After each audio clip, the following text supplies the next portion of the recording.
Today we're going to talk about using contract fields as document properties within your contract workspace. This feature allows you to use your header or overview fields from the contract workspace as content in your Word documents.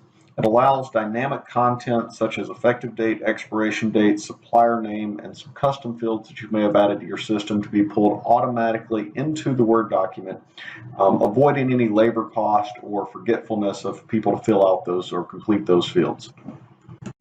An example below are some of the fields that are available within the system automatically out of the box that you can add to your Word document.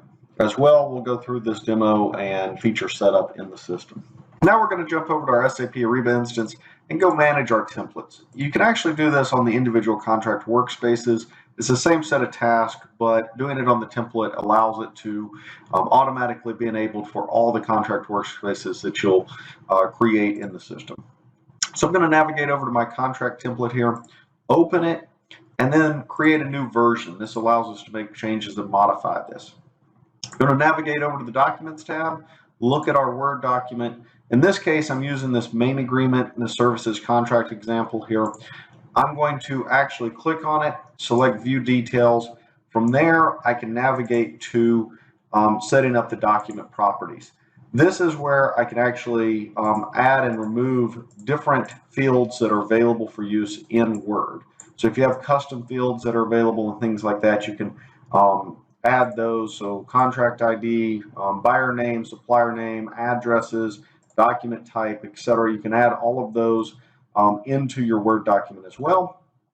When we're done with that, we're going to open the Word document as you would expect, save it, and then open it so that we can add these attributes. In this particular case, we don't want to update the reference fields. You'll notice that in Word, I have selected mine so that it highlights these attribute fields that are going to pull in. And so all these have already been added to this document.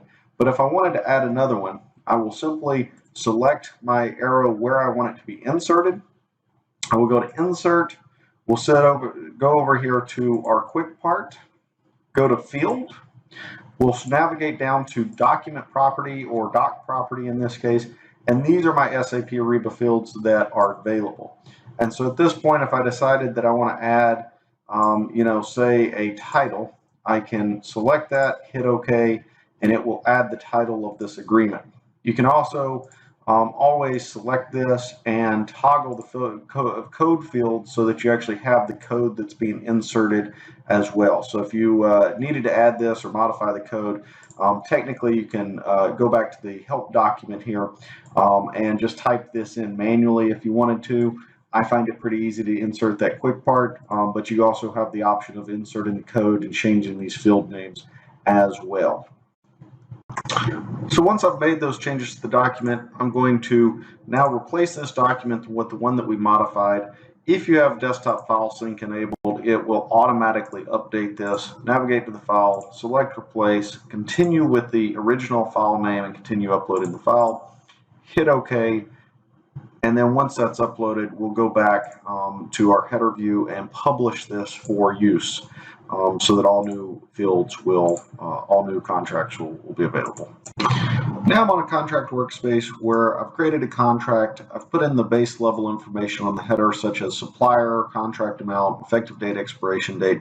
And I'm going to show you how to insert a field if it was forgotten, or if you loaded supplier paper, you can also add these fields through the same process. So we're simply going to open our Word document. Again, if this was supplier paper, you could also load the supplier paper and do the same process. It's going to ask us if we want to update the fields. This is replacing that code with the actual field attributes such as expiration date, effective date, etc.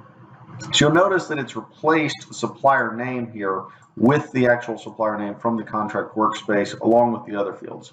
But it looks like I forgot to update the expiration date, and so I'm going to go do that now. Same series of steps that I showed earlier. You're going to go to Insert, Quick Part, select Field, navigate down to Doc Property, and then select the expiration date and select OK.